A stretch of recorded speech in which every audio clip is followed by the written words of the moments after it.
Today we're going to focus on everything you need to know about grading. So let's assume that you have your gradebook configured, and we'll come back to that if you don't at the end. So when you create graded items, so graded items include a discussion, a assignment, and an assessment. So let's go ahead and create a discussion so that it becomes a graded item. So a discussion is prompt, and you'll want to click Enable Grading. I also recommend you add a due date. And the reason why is without a due date, your grade for this item will default to the last day of the report period and won't be factored into the student average until that day. For your grading categories, you're going to have your drop-downs based on how you've configured your gradebook through the eSchool Plus tab.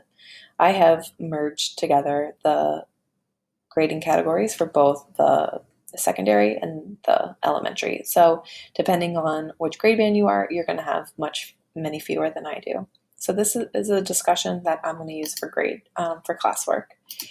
Your default should be Q1, and then you go ahead and if you want to do grading groups to make sure it's individually assigned, if you have different sections linked, all those features will be here as well. You can also, for the discussion, make sure students respond before they see other people's responses. And so now that I've created the discussion, once students submit, their responses will be here and be able to be graded. You can manually grade there, which I'll show you in just a moment. You can also always just manually manipulate those grades here and add comments and show to students. I prefer to use for discussions in particular, definitely use a category that is not this ungraded. Completion ungraded is a great one for this, because what you can do is you can give folks, as you are grading, you can automatically give them a 1 or a 100. And that way, when you go to the gradebook itself, you can easily mark which students didn't complete it. So let's quickly go here. A few things that you can see in this gradebook: you can toggle between your grading groups. If you have sections linked, you'd be able to toggle between your sections. Want to see just Q1. And so some of the things that you want to note is that anything that's been marked as ungraded is not going to show up automatically here. So if you want to look at just the completion ungraded items, one of the things you can do, as I did here, when I marked things as 1 for completed, I was able to use the 3 dots to mark anything as empty that was as missing. You have the option to do excused, which means you are not expecting them to submit items, and that grade will be ignored and not part of their average. Incomplete tells the student that you are still expecting them to finish. It keeps it in their overdue materials, but it does not factor into their score until you change this item. The missing defaults to a 0, and so one of the big reasons I recommend incomplete over missing is because then you can go back and manually manipulate the grade. If they don't do it, it stays in their overdue queue, and you do get an alert if they do submit an incomplete item. So as you can see, you can manipulate the grades here. If this particular student did turn in the missing work, you would see the icon for that item here. You would click on missing, and then you could provide the grade here or grade it through the actual item. So some other things to know about: you can apply all grades. So if this is a 5 out of 5, you can provide that. Just know that it's going to override every single grade that you've already entered for that particular column. One thing that's kind of neat, if you go to view, you can have the system highlight the cells for a variety of categories, and it will also tell you how many you have in your gradebook that currently meet that criteria. So for example, if you want to see how many need grading, you select that, and now all of a sudden you have the items that you need to go back and view. So for example, you can click on this item to go ahead and see that student's submission and be able to provide their grade here, and you can take care of that item here. Other tricks that you have here, if you want to see it, it is in a full screen. Hit the toggle full screen.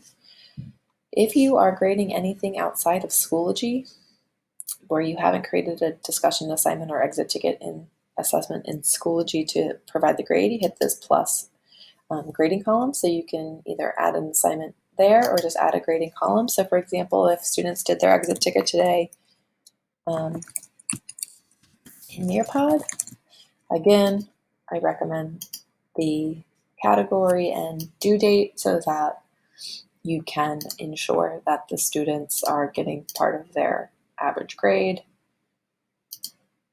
And then that way you can just manually include the grades for that particular item. So for example, if I know all of my students scored 100 today, I could go ahead and fill that in.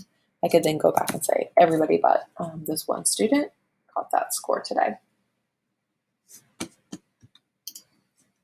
Another important trick is if you use the triple dots, bulk edit. With bulk edit, you can come in and see all of your graded items based on the marking period. So if I want to look at Q1, I can make sure that all of my grading categories and all of my items have a grading category, because without a grading category, they are not going to sync to eSchools. So you also can double check that you have due dates and set those here as well, and make sure that everything is syncing. And so one of the things you'll notice here is that, it is going to give you an alert that this particular item was not set to the proper due date within the grading period. So I have that alert, and now I'm able to change that.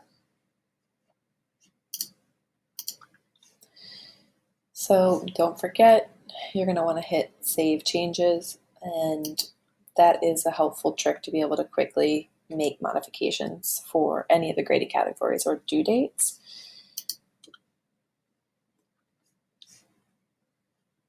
So one of the other things that you can see is that you have in your materials, you'll be able to see some upcoming items. Those are the ones I just created.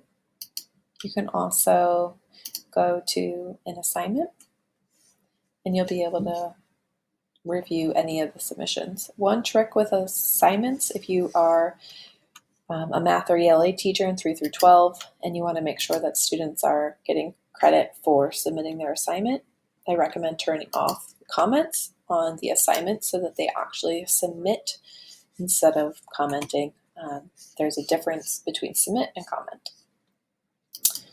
So as I mentioned, one of the things that you can do inside of your assignment, you can use rubrics, but one of the things here is that you can not only just grade directly in the assignment like I showed you earlier, but you can go here and manipulate the grades even with a rubric. One of the interesting things is with the assessments, there's a lot of items that are going to be auto-graded here. As you may remember from the grading, there are certain grading types that are not auto-graded, and so you can look at these and grade them by question or by student, and this way it'll tell you which ones need to be manually graded. Otherwise, these will auto-populate into your gradebook. You can also override and clear the override grades here. So you can clear your exception if the student turned it in or still needs to turn it in, and then you can also manipulate that grade here. For K2, I still recommend using Schoology to communicate grades with parents and families, even though this is not the gradebook of record. This way you're able to let their child know what's happening. I highly recommend using completion ungraded in lieu of ungraded. The ungraded category does not let you manipulate these cells in any way, so it's a lot harder to know what students actually turned in. if you use the completion one, you can at least be able to easily monitor who did what. That's all about grading. In other videos, I will show you more about configuring your gradebook with the eSchool Plus tab, as well as mastery and analytics. One last thing I'll just show you from your gradebook here is that you can click on this little icon for your student and out pops a snapshot for that particular grade report for that particular student. And that way you can kind of see each grade that they have received for each assignment, as well as their overall grade for that marking period.